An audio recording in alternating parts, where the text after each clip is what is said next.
नमस्कार, मैं केशव राय विश्व हिंदी अकादमी से। आज हम एक ऐसे लेखक से बात कर रहे हैं जो फिल्म संगीत के बारे में पिछले 35-40 वर्षों से लिख रहे हैं और भारत के और विदेशों के अखबारों में भी आप कॉलम लिखते हैं।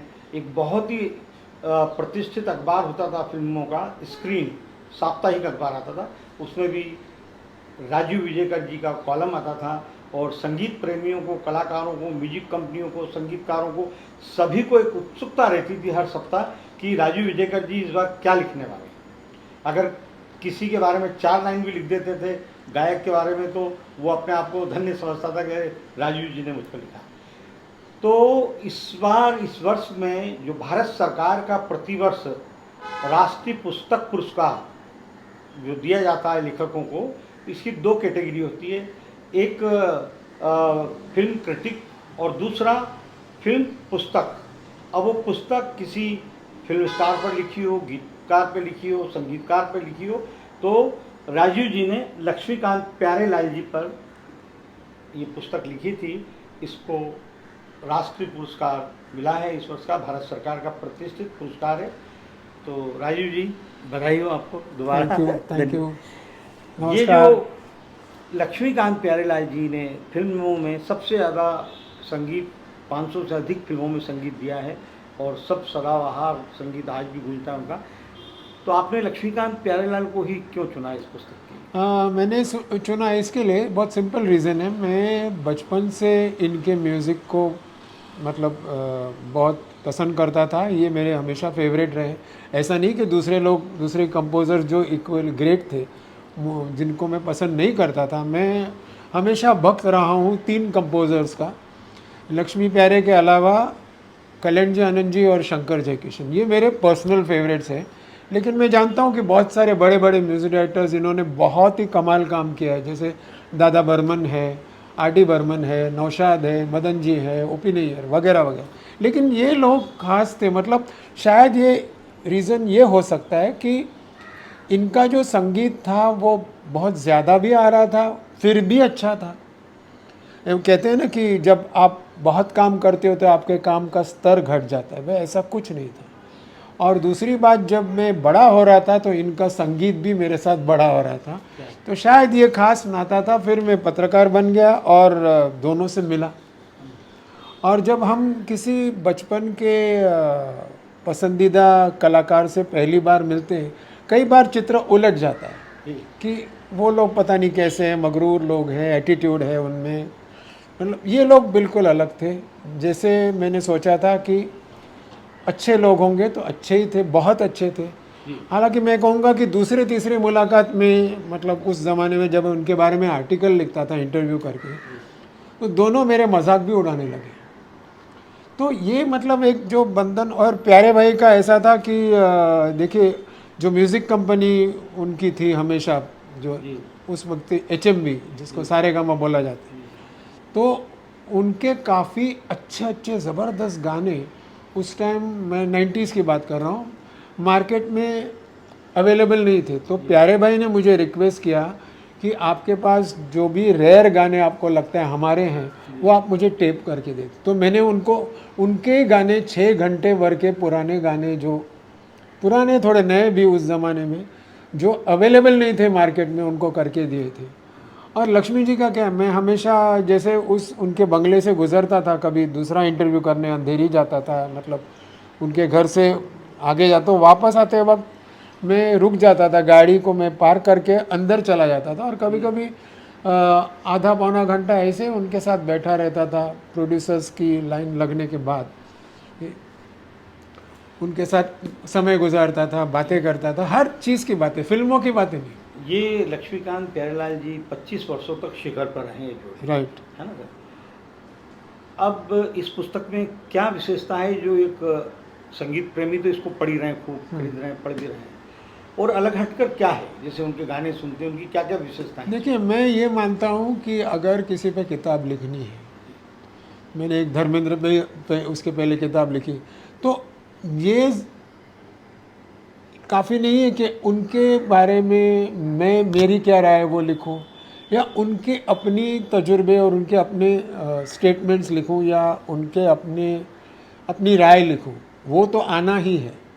लेकिन वज़न किताब पे तब आता है जब उनके सारे जो उनके साथ जो लोग थे, जो राइटर थे, लिरिसिस्ट, जो सिंगर्स थे, प्रोड्यूसर्स थे, एक्टर्स थे, म्यूजिशियंस थे, रिकॉर्डिंग इंजीनियर्स थे, उनकी भी राय, उनके भी तजुर्बे, उनके भी किस्से इस बुक में शामिल हो। और इसके साथ साथ जो दूसरी चीज़ें, जैसे मेरे इस किताब में एक चैप्टर है कि उन्होंने कितने स्टार्स के सिग्नेचर ट्यून दिए। मैं सिग्नेचर ट्यून उस गाने को कहा जाता है जो कलाकार के बारे में सोचने के बाद पहला गाना जो याद आता है। जी। जैसे अगर आप जयाप्रदा के बारे में सोचो तो कोई भी दूसरे गाने के पहले डफली वाले आएगा। अनिल कपूर के बारे में सोचो तो 1 2 का 4 आएगा। तो ये सिग्नेचर ट्यून्स भी उनके सबसे ज़्यादा रहे। अच्छा, बीना का गीतमाला में जो शिखर के गाने होते थे, करीब वो प्रोग्राम 35-40 साल चला, उनमें से जो 1008 शिखर के गाने हैं, उनमें से 250 इनके, क्या बात। और बाकी जो 750 और 8 ज़्यादा वो जितने भी दूसरे संगीतकार उनमें बटे हुए हैं। तो ऐसी चीज़ें भी हाईलाइट करने की ज़रूरत थी। और जो इनके बारे में कविता कृष्णमूर्ति क्या बोलती हैं, या उनके जो अभी जो जिंदा है उनमें से सबसे पुराने प्रोड्यूसर डायरेक्टर राजकुमार कोहली साहब क्या बोलते हैं, और मनोज कुमार क्या बोलते हैं, तो ये सब चीज़ें आना ज़रूरी था। और इनका जो संगीत जो सदाबहार है वो हटकर था, तो ये एक विशेषता भी बताइए कि इनका संगीत किस तरह से अलग था। और हाँ, वो सब बताया ना मैंने, क्योंकि वो जो, लेकिन वो क्या होता है ना, वो मेरी राय हो जाए तो उसके साथ साथ और लोगों को भी ये कहना चाहिए कि हाँ, इनका संगीत अलग था, इनका संगीत जैसे बहुत किस तरह से थोड़ा अलग आपके शब्दों में कहें तो? बहुत, मतलब देखिए, ये महेंद्र कपूर के ने कही हुई बात मैं आपको रिपीट करता हूँ, तो शायद मैंने इस किताब में लिखी है, क्योंकि मैंने ऐसी चीज़ें इस किताब में नहीं लिखी जो बहुत बार मैंने इंटरव्यूज़ में छाप दी थी पहले। तो महेंद्र कपूर ने ये चीज़ बोली थी कि देखिए, इनका जो म्यूज़िक था वो क्लास की तरफ झुकता था। एक होता है ना मास और क्लास, जो एक बोलते हैं डिवीज़न है। तो मास में क्या होता है, आप पॉपुलैरिटी देखते हो, लोकप्रियता देखते हो। क्लास में क्या होता है, उसमें वज़न होना चाहिए। और ये दोनों का जब मिक्स होता है, ये ज़्यादा नहीं होता है। जो मास गाना है, जो क्लास को भी, जिसमें क्लास भी है, वो बहुत, तो महेंद्र कपूर साहब ने बोला कि इनके क्लास गाने में भी मास अपील होता था और इनके मास अपील में भी क्लास होता था। तो ये जो मतलब एक बहुत बड़ी चीज़ है जो लक्ष्मीकांत प्यारेलाल में है, वो मेरे हिसाब से शायद किसी कंपोज़र में उतनी नहीं है। और ये 150 म्यूजिशियन लाइव होते, शायद ये शुरुआत भी इन्होंने की?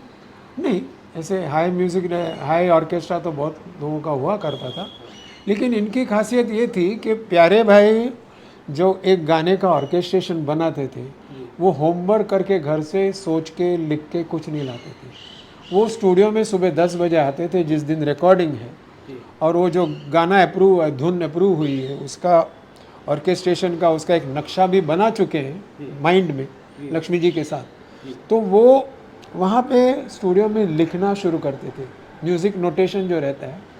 और जितने भी म्यूजिशियंस उस समय मौजूद हैं, वो लोग उनके इर्द गिर्द खड़ा रह के देखते थे कि क्या लिख रहा है। कोई छुपा छुपी नहीं कि मैं क्या लिख रहा हूँ, किसी को बताना नहीं। और वो लिखते रहते थे, और वो म्यूजिशियंस जो है वो देखते थे कि क्या लिखा है और ये बजाना है हमको। अच्छा, प्यारे जी बहुत सख्त थे, जैसे गायक और म्यूजिशियन बहुत डरते थे अगर बेसुरा कहीं भी हो जाए तो वो एक शब्द है कि लोग, मतलब वो शब्द कि पेशाब कर देते थे, तो इतना डर था उनका। हाँ, ऐसे बोला जाता है, लेकिन मैंने उनकी पूरी रिकॉर्डिंग कभी देखी नहीं। अच्छा।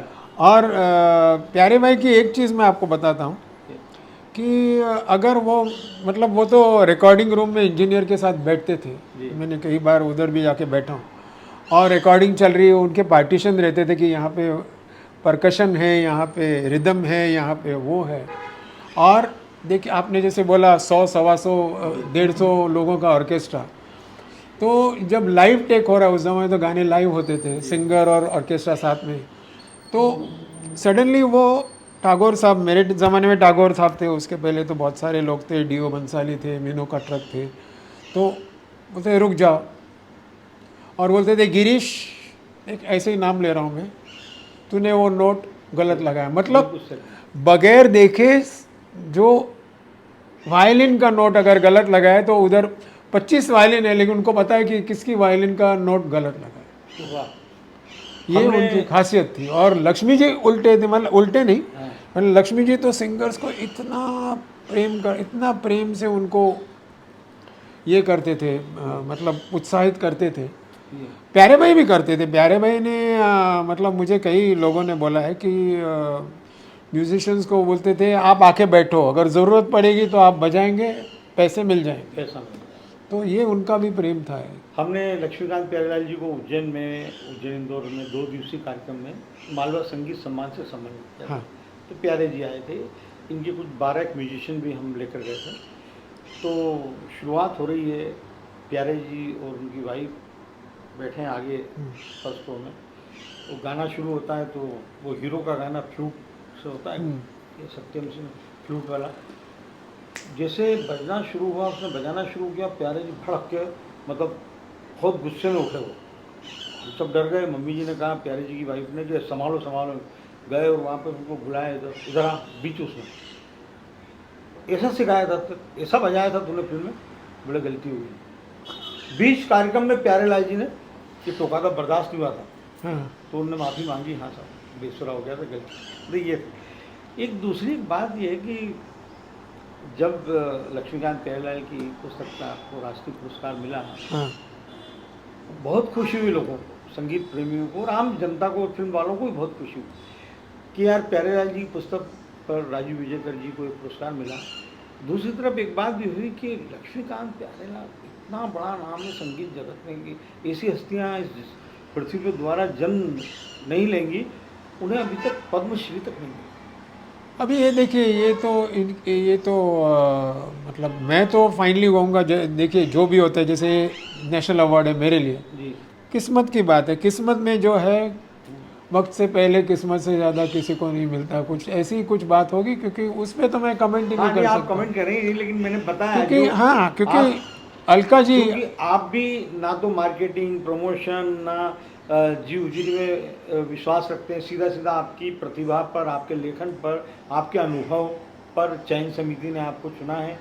ऐसे ही प्यारेलाल जी भी मार्केटिंग कुछ नहीं करते नहीं हैं। कुछ नहीं कहा, ये लक्ष्मी जी लक्ष्य- ने भी नहीं किया हाँ, ना कभी। प्यारेलाल जी लेकिन करते उसमें हैं। क्या है ना, जी कि ऐसा नहीं है कि जिसने मार्केटिंग किया उसी को मिला है। जी। मैं ये नहीं मानता। जी, मैं जी, बोलता हूँ, इसके लिए मैंने बोला आखिर में किस्मत है, सही चीज़ सही जगह होनी चाहिए, जी। नहीं होती तो नहीं होती। चलिए, लेकिन देखिए, ये पुरस्कार एक तरफ, ये सब एक तरफ, जो लोगों का प्यार है उनके लिए जी आज भी। आज- अभी देखिए, आज एक प्रथा है हिंदी फिल्मों में कि पुराने गानों को जी फिर से नए फिल्म में अलग रूप में पेश किया जाता है। जी अभी इसको रिक्रिएशन बोलते हैं, मतलब फिर से क्रिएशन। जी तो इस चीज़ में, और इसका एक मेरे पास यानी किताब में चैप्टर भी है, जी। सबसे ज़्यादा गाने इनके हुए। किया था। हालांकि हाइप है कि और किसी के हुए, मैं उसका नाम नहीं लूँगा, लेकिन एक्चुअल फैक्ट में मैंने सारे गानों का लिस्ट भी इस किताब में डाला है, और आज भी हो रहे हैं। जी। चाहे आप रॉकी और रानी ले लो, चाहे आप जाने जा ले लो, ये जो नई फिल्म है उसमें भी लक्ष्मीकांत प्यारेलाल के रिक्रिएशन। हम तो चयन समिति को भी धन्यवाद देना चाहेंगे कि उन्होंने वाकई बहुत न्याय किया। जब सर की घोषणा हुई तो हमने कहा चयन समिति ने न्याय किया, जो इस पुस्तक को इस वर्ष का राष्ट्रीय पुरस्कार मिला है। आगे राजीव विजयकर जी की जो दूसरी पुस्तक है, the history of Indian film music, ये राजीव जी इसके बारे में कुछ बताएं। ये मेरी सबसे पहले किताब थी, और ये इनका क्या था कि HMV जो पुरानी कंपनी है, जो मैंने बोला सारेगामा, और टाइम्स म्यूज़िक जो नई आई थी, उन्होंने ये प्रोजेक्ट साथ में किया था कि हम ऐसी एक 10 CD का सेट निकालेंगे, उसके साथ एक किताब भी लिखेंगे फिल्म म्यूज़िक के इतिहास में, और ये साथ में मार्केट होगी। ये किताब उसमें फ्री दी जाएगी, लेकिन ये किताब बाय इटसेल्फ बाहर मिलेगी, ऑनलाइन हो या बुक स्टोर्स में हो। तो ये प्रोजेक्ट था, तो ये उन्होंने मुझे ऑफ़र किया, और मैंने तो देखिए उस टाइम पे मैंने ये किताब जो है, ये 19 अगर आप देखेंगे तो ये 1930 से लेके जब पहली टॉकी आई थी अपने आलमरा 31 में 2009 तक आती, क्योंकि ये किताब मैंने दिसंबर 2009 में उनको दे दी फाइनल करके। लेकिन ये पूरे वो 80 साल की एक कॉम्पैक्ट हिस्ट्री की किताब है। ट्रेंड्स कैसे आए, कौन कैसे बड़े कलाकार कैसे आए, कैसे वो चले गए, किस वजह से चले गए, गुजरे या और कुछ हुआ, और बाकी सब जो ट्रेंड्स आए थे, बाकी सब छोटे छोटे जो किस्से थे इन लोगों के बारे में, चाहे वो सरस्वती देवी हो 1940s में या प्रीतम हो 2000s में। तो ये किताब ऐसे एक संक्षिप्त समरी है हिंदी फिल्म म्यूज़िक की। और ये किताब मैंने 3 हफ्ते में लिखी, अरे वाह। सबसे फास्ट लिखी, क्योंकि मेरे पास मटेरियल पूरा पड़ा हुआ था। हाँ, क्योंकि मैंने पंकज राज की पुस्तक धुनों की यात्रा हाँ। उसमें पढ़ी, उसमें आपका कई जगह जिक्र है, कई बातें उन्होंने आपसे ली है, उसके आपका नाम भी दिया है। तो ये तो मैंने मतलब अभी भी ये देखिए 2009 में ख़त्म हुई है, अगर आज इन लोगों ने ठान ली तो मैं इसको 2023 तक अपडेट कर सकता। राजीव जी की ये तीसरी पुस्तक, मैं शायर तो नहीं, इसके बारे में अभी देखिए ये तो थोड़ी चैलेंज थी, क्योंकि इंग्लिश में लिखनी थी लेकिन हिंदी गानों के बारे में। और ये चैलेंज मैंने इसके लिए एक्सेप्ट की क्योंकि जिन पब्लिशर्स के पास मैं गया था उस वक्त, जी लक्ष्मीकांत प्यारेलाल पे किताब लिखने के लिए, ये 2011 साल की बात है। और मैं बहुत खुश हूँ कि उस टाइम ये किताब नहीं हुई, आज हुई है, क्योंकि जो गहराई में आज दे पाया वो शायद 2011 में नहीं दे पाता। तो इन्होंने मुझे कहा कि हमें ये किताब अभी नहीं करनी है, उनके अपने कारण थे। तो उन्होंने कहा कि हम आपको 2 टॉपिक्स देते हैं, या तो आप कॉमेडी पे लिखो या तो लिरिक्स पे लिखो। नेचुरली मैंने लिरिक्स को चूज़ किया। तो इसमें क्या है कि मैंने लिरिक्स को भी क्रोनोलॉजी में डाला है, मतलब अगेन 1931 से लेके 2000, ये किताब 2018 में निकली, 19 में निकली, तो 2018 तक जो भी गीतकारों का और गीतों का सफ़र है, जिसमें हमारे सबसे बड़े राइटर्स कौन थे, छोटे राइटर्स कौन, उससे भी छोटे लेकिन बहुत ही महत्वपूर्ण थे, मतलब उनका नाम हम निकाल नहीं सकते लिस्ट में से। तो इनका ये कब आई थी? ये 2019 जनवरी में रिलीज़ हुई। तो राजीव जी, एक बात थी कि आपने लक्ष्मीकांत प्यारेलाल जी पे भी लिखी ये हिस्ट्री, उसके बाद ये मैं शायर तो नहीं, तो जब और आज हाँ। संगीत भी बदला है और गीत भी बदले हैं, गीतकार भी बदले हैं, गीतों का लेखन भी बदला है, ट्रेंड भी तो बदला है। ये जो ट्रेंड है इसके बारे में आप क्या कहेंगे? संगीत और गायन भी, देखिए तीनों के बारे में। अभी जैसे मैं आपको ये एग्जांपल देता हूँ जो मुझे बख्शी जी ने बोला था, आनंद बख्शी साहब ने, जी, कि या शायद लक्ष्मी जी ने बोला होगा, मुझे याद नहीं है, कि 1963 में एक बहुत ही सुपर हिट गाना था, टाइटल सॉन्ग था मेरे महबूब का टाइटल सॉन्ग, जिसमें उर्दू शायरी थी मुखड़े से लेकर। जी, तो आनंद बख्शी और लक्ष्मी प्यारे को जब ये सिचुएशन सिचुएशन आई, पहला दृश्य जो है अपनी प्रेमिका का, by chance, love at first sight, जी, बॉबी में, जी, तो उन्होंने दोनों ने कहा कि यार ये तो हम लोग भी नहीं मानते और राज साहब भी नहीं मानते कि इसमें हम भरी हुई शायरी, उर्दू की शायरी उसमें भर दे, उस गाने में बताना वही है जो मेरे महबूब के टाइटल सॉन्ग में बताया। जी, लेकिन यहाँ पे क्या, एक पंजाबी लड़का है जो अपनी लाइफ कॉन्वेंट स्कूल में घर से अलग और जगह उन्होंने वो कॉन्वेंट स्कूल में बिताई। तो ऐसा लड़का हिंदी में एक्सपर्ट तो नहीं हो सकता, पंजाबी घर का है, रईस घर का है, इंग्लिश कॉन्वेंट में पढ़ा हुआ। तो हमें इसमें सरल शब्द चाहिए, जैसी सिचुएशन है वो मेरे महबूब और बॉबी में 10 साल का अंतर है, लेकिन उस दौरान भी ये चेंज तो आया ही था, चेंज तो आता ही रहता है, चेंज तो प्रकृति का नियम है। तो बख्शी साहब ने उसी को थॉट को उल्टा करके, मैं शायर तो नहीं मगर जब से तुझको देखा शायर याद है, ये लिख दिया। तो इसमें कोई भी कठिन शब्द नहीं है, ये जो शब्द है हम लोग डेली यूज़ में यूज़ करते तो हैं। इसमें नज्म, गजल और गीत सब जो फिल्मों में है वो सब है। नज्म, गजल, हाँ, गीत, जो तीनों। जो गीत, भजन, भजन। लोरियाँ, ये सब। जी। तो मेरा कहने का मतलब ये है कि ये बात अगर हम आज भी समझें जी। कि 2023 में, बॉबी तो 50 साल पुरानी हो गई। जी। हाँ, ये इस किताब का टाइटल जो है वो उसी बॉबी के गाने से आया है।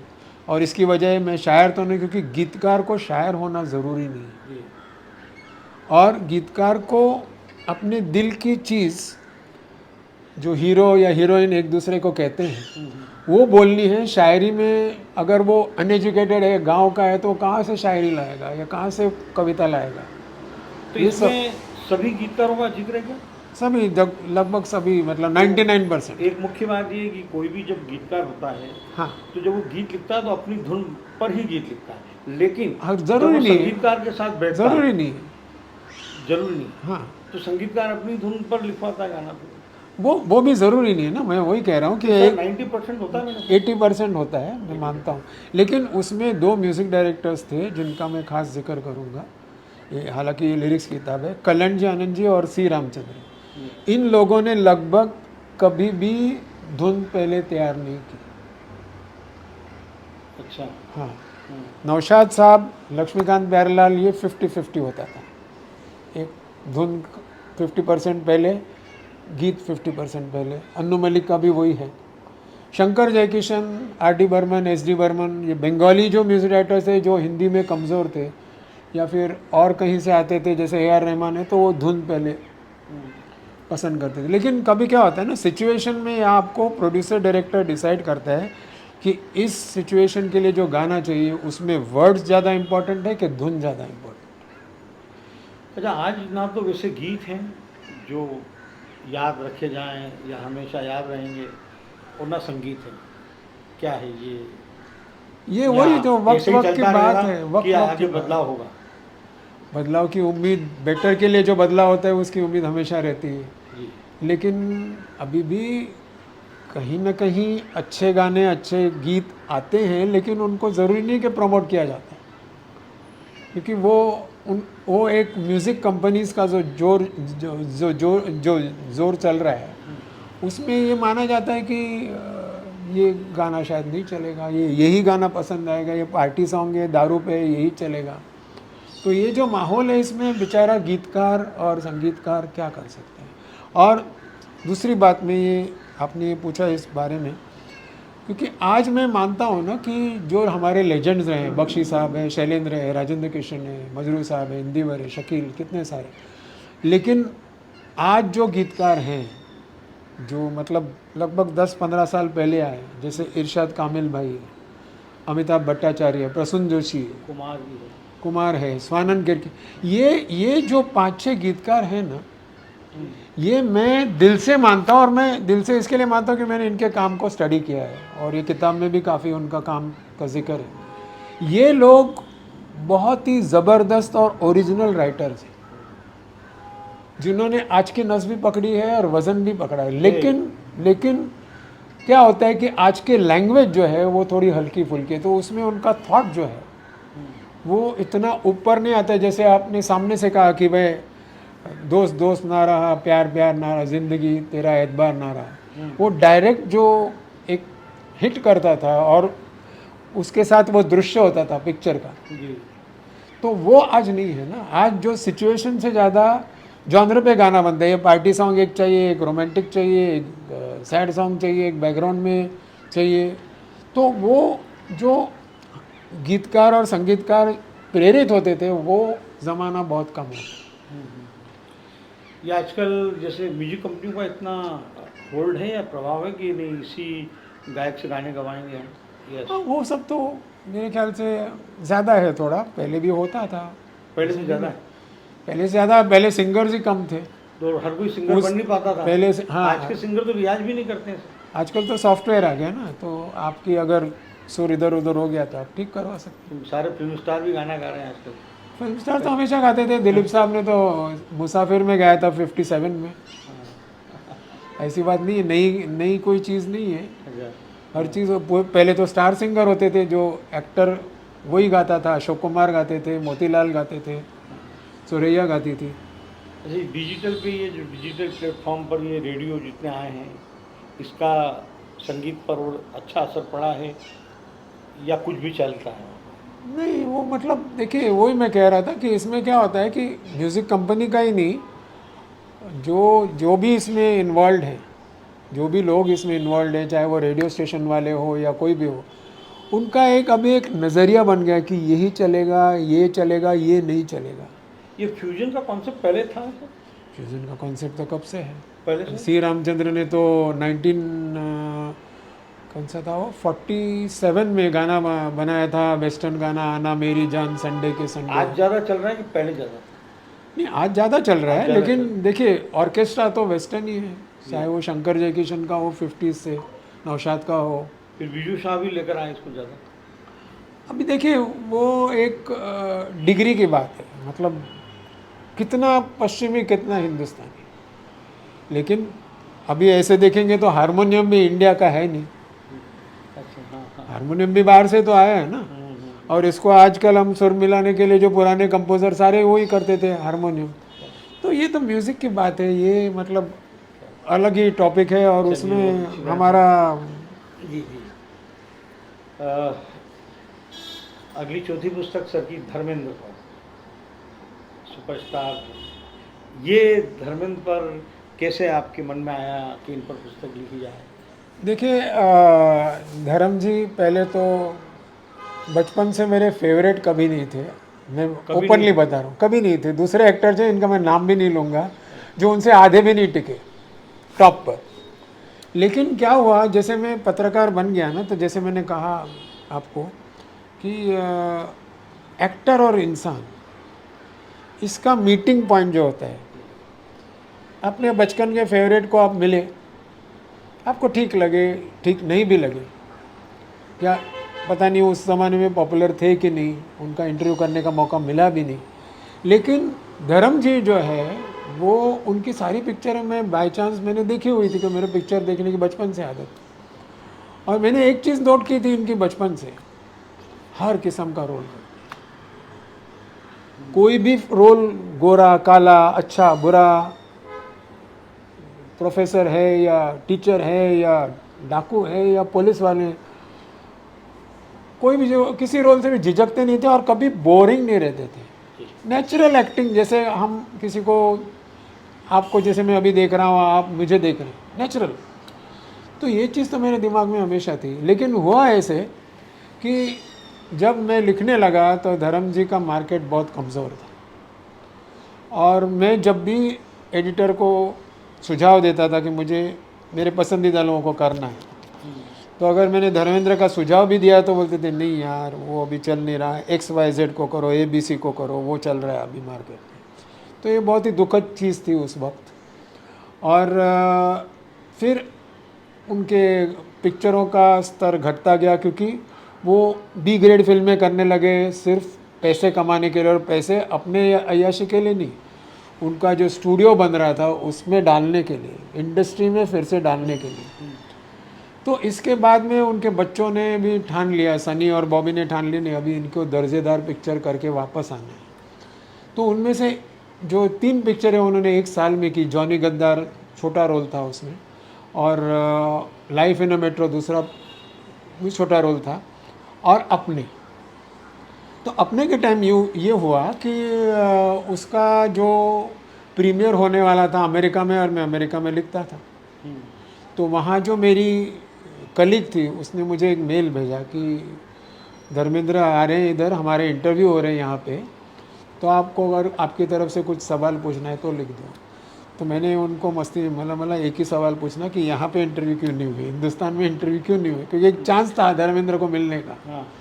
तो उन्होंने कुछ नहीं बोला। फिर उन्होंने थोड़ी देर 2-3 दिन बाद मेल भेजा, उन्होंने बोला कि देखिए मैं धर्म जी की भक्त, वो अमेरिकन लेडी है, वो यहाँ के पत्रकारों से, आधे पत्रकारों से ज़्यादा जानती है हिंदी फिल्मों के बारे में, एक्टर्स के बारे में, कि मैं उनका यादों की बारात के पहले ख़ास कुछ मुझे उनके फिल्मों के बारे में जानकारी नहीं है, तो आप एक 250 वर्ड का इंट्रोडक्शन उनके लिए लिख दो, उनके करियर के बारे में उनके।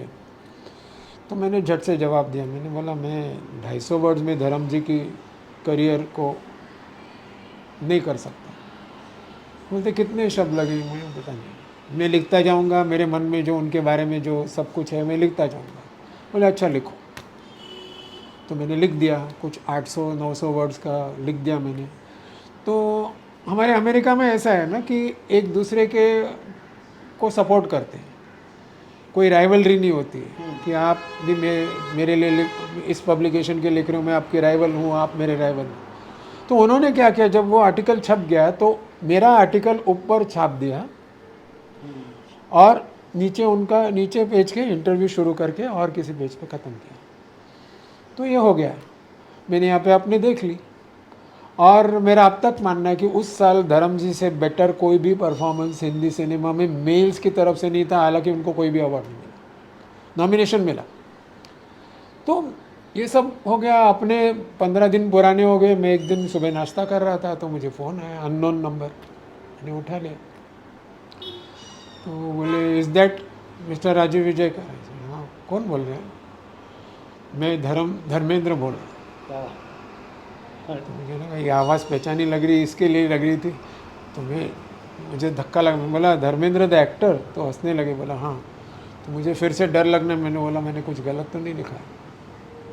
कि वो बोलते हैं मैं अमेरिका से फ़ोन कर रहा हूँ, मैं यहाँ पे अभी 2 महीने लगूँगा, मेरे घुटने की तकलीफ़ है, मैं एडमिट रहूँगा, लेकिन मैंने आपका आर्टिकल पढ़ा। मैंने बोला ऐसा बोलिए। मुझे ये कहना है कि मेरे करीब 5,000 इंटरव्यू आर्टिकल्स हुए हैं, लेकिन आपके आर्टिकल ने मेरे दिल को छू लिया। क्या बात है, तो ये जो क्या बात है। और मैं जब हिंदुस्तान आऊँगा आपसे मिलूँगा, हम लोग देवल्स क्या करते हैं, हमें जो पसंद है उनको हम झप्पी देते हैं। हाँ और मैं आपको मेरा प्राइवेट मोबाइल नंबर भी दूंगा। हाँ। तो अभी सोचने की बात है कि इतना बड़ा स्टार, उसने मेरे वहाँ के पेपर के ऑफिस में फ़ोन करके मेरा नंबर वहाँ से निकाल के इंडिया के टाइम पे मुझे फ़ोन किया। वाह, बहुत अच्छी बात, वाह। तो जब वो इंडिया आए तो उन्होंने अपना वादा निभाया, झप्पी का वगैरह। बुलाया था? हाँ, मतलब बुलाया नहीं था, वो हमारी बात दिवाली में फ़ोन किया उन्होंने कि आपके परिवार को दिवाली की शुभकामनाएं देनी है। फिर 1-2 महीने के बाद और आए, और फिर उनके बॉबी देओल की फिल्म थी चंपू, उसका म्यूज़िक रिलीज़ था, वहाँ पे मिले। तो झप्पी दे दी और उन्होंने बोला मीट माई सन। मैं बोला इन सबको मैं जानता हूँ, सबको मिल चुका, आप ही बाकी थे। तो अच्छा, ये मेरी प्रेरणा थी कि इनके बारे में एक किताब लिखूँ। वाह। एक अंतिम है। हाँ कि ये जो जब पहले तो ज़्यादा म्यूजिक रिलीज होता था, तो हाँ। जब म्यूजिक रिलीज होता था तो उसके बारे में कई संगीतकार, गायक या ये कुछ अलग तरह से आपसे रिकमेंड करते थे कि ज़रा राजू जी संभाल लेना इसको, मतलब किसके बारे में? कि ये संगीत अच्छा है या अलग तरह का संगीत बनाए म्यूजिक रिलीज नहीं, पर? ऐसा कुछ नहीं। समीक्षाएं पढ़ते थे ना, देखिए, मैं देखते थे? म्यूज़िक रिव्यू करता था। जी मैंने 2017 में 16 में म्यूज़िक रिव्यू छोड़ दिया, क्योंकि हर म्यूज़िक को आप हाँ, बुरा नहीं कह सकते। वही तो बात है। तो उस तरह की आप में नहीं, अभी प्रेशर आता देखिए, होगा ना कि जरा देख लें। नहीं प्रेशर कोई नहीं था, ना एडिटर से ना इन लोगों से। लेकिन एक यहाँ पे मैं एक आखिरी बात, आप ये आखिरी सवाल है इसके लिए मैं आखिरी मज़े की बात बताना चाहता हूँ कि देखिए 90s में नदीम श्रवण और अन्नू मलिक की बनती नहीं थी, जी। दोनों राइवल थे, एक दूसरे के बहुत बुराई करते थे मीडिया में। तो उस वक्त क्या होता था कि जब नदीम श्रवण के किसी भी म्यूज़िक को मैं क्रिटिसाइज़ करता था, रिव्यू अच्छा नहीं देता था, वो ज़्यादा करके नदीम भाई का फ़ोन आता था, राजीव जी आपको सिर्फ अन्नू मलिक का म्यूज़िक पसंद है, आपको सिर्फ करेले पसंद है, मीठा म्यूज़िक पसंद नहीं है। ऐसे मस्ती करके हमेशा टालते थे। लेकिन वो छोड़ के कभी, मतलब मुझे ऐसा नहीं कहा कि इस बारे में अच्छा लिखना। आपकी आने वाली कोई और पुस्तक? अभी फ़िलहाल मैं सोच रहा हूँ, लेकिन उस व्यक्ति को भी मानना ज़रूरी है, क्योंकि मैंने जैसे कहा कि अगर वो व्यक्ति मान ले जी, तो ही मैं आगे बढ़ सकूँगा, और फिर उनके तमाम एसोसिएट्स को भी मिलना पड़ेगा। चलिए वो हमारी म्यूज़िक की हस्ती है। हमारी शुभकामनाएं कि आने वाले Thank you दिनों में so और much. विश्व के संगीत के बड़े बड़े Thank you so प्रतिष्ठित much. पुरस्कार आपको मिले। हम ये 1 मिनट आपका देखना चाहते हैं, कुछ पुस्तकों में भी आपका जिक्र है कहीं कहीं। हाँ, मैंने एक आध चैप्टर कुछ जरा किताबों बता- में लिखी। जरा बताएंगे सर? आपका हर पुस्तक में नाम है। अभी देखिए, ओपी नैयर साहब की किताब है इसमें भी मेरा एक चैप्टर है। हाँ वही ये लता जगतियानी ने लिखी थी, जी और ये बख्शी जी की जीवनी है जो उनके बेटे ने ही लिखी है। जी उसमें भी मैंने एक चैप्टर दिया है। जी। हाँ वही नाम पढ़ा था हमने। हाँ, जी और एक और किताब थी, दो और किताबें थी। ये खुमार करके एक, ये म्यूज़िक पे आर्टिकल्स है इसमें, ये मेरे दोस्त की है बिपिन पंडित। बिल्कुल। उसमें भी एक दो चैप्टर्स है मेरे, क्या बात। लक्ष्मीकांत प्यारेलाल और कल्याण जी आनंद जी के ऊपर। और एक किताब थी, अभी यही कहीं है लेकिन याद नहीं है। और मैंने ये किताबें, जो ये मराठी किताब थी, इसको मैंने, मराठी किताब यहाँ नहीं है, इसको मैंने इंग्लिश में ट्रांसलेट किया है क्या बात। रफ़ी साहब पे। ये उनकी जीवनी नहीं है, लेकिन ये दूसरे लोग क्या बोलते हैं रफ़ी साहब के बारे में, इसके बारे में है। अच्छा राजीव जी, हाँ, और ये सब किताबें जिसमें मैंने ये दो छोड़ के, ये नेशनल फिल्म अवार्ड्स, इनमें मैंने ये छोटी छोटी किताबें 30-40 पन्नों की लिखी है। चाहे वो रहमान हो, लता मंगेशकर हो, किशोर कुमार हो, राजेश खन्ना हो। आप राजीव जी, मुझे लगता है बचपन से ही संगीत में आपकी बहुत रुचि रही है। हाँ, और यही कारण है कि आप संगीत पर लेखन कर रहे हैं। तो अभी अभी आपका एक कहीं मुझे स्टूडियो में कुछ सुनने आया था कि आपने कोई गाना कंपोज किया है। गाने तो मैं तो देखिए संगीतकार सर, बनने की भी इच्छा कब से रही थी और अब वो पूरी होने वाली? गाने में मेरी पहली धुन मुझे अभी तक याद है, मैं सुनाऊंगा नहीं, एक ही लाइन है, लेकिन वो 13 साल की उम्र में बनाई थी। अब वो गाना रिकॉर्ड हुआ है? नहीं नहीं नहीं नहीं, वो गाना रिकॉर्ड नहीं, वो एक ही लाइन है। मैं गीतकार नहीं हूँ। मुझे क्या था, शौक था, तो मुझे मुखड़े और धुन साथ में आती है। अच्छा। और तो वो धुनें आपके पास बनी हुई हैं बहुत? धुनें मैंने बनाई है, मुखड़ों की धुनें हैं, 150 अभी 200। जो रिकॉर्ड हुआ है आपका, वो अभी जो रिकॉर्ड आया हुआ है वो ऐसे हुआ कि मुझे मैंने किसी को अप्रोच किया जो बहुत ही नामी इंसान है, अभी कुछ बाहर निकला नहीं, इसके ज़्यादा बात नहीं करूँगा। तो उन्होंने कहा कि मैं आपको रिकॉर्ड करके दूंगा, लेकिन इसको आप इस थॉट को आप पूरा कीजिए। तो मैंने बोला मैं गीतकार तो नहीं हूँ। वो तो नहीं, उसमें कोई आप सोचेंगे तो पूरा हो जाएगा। तो मैंने और मेरे वाइफ निशिका ने कुछ 15-20 दिन सोच के कुछ 3 अंतरे भी लिखे, क्या बात। और उसमें से 2 हमने चुने और वो उनको सुनाए तो उनको बहुत पसंद आए। तो उन्होंने वो मेरा पूरा गाना अरेंज भी किया है और उसको पूरा हमने फिर रिकॉर्ड भी किया। अभी मैं सोच रहा हूँ एक सिंगर से गवा लूँ, मेरी आवाज़ में ही डब किया है अभी तो, और मैं सिंगर नहीं, मतलब मेरी ट्रेनिंग नहीं है। तो ऐसे तो मेरे पास करीब 150-200 मुखड़े होंगे हर तरह के, चाहे वो गज़ल, भजन, रोमांटिक वगैरह इसके लिए हो। भी हमारी शुभकामनाएं। अभी देखिए, ऊपर वाले ने जहाँ किस्मत की बात की संगीत प्रेमियों को सुनने को तो मिलेगा आपका ये। हो जाएगा। धन्यवाद। Thank you so much. नमस्कार।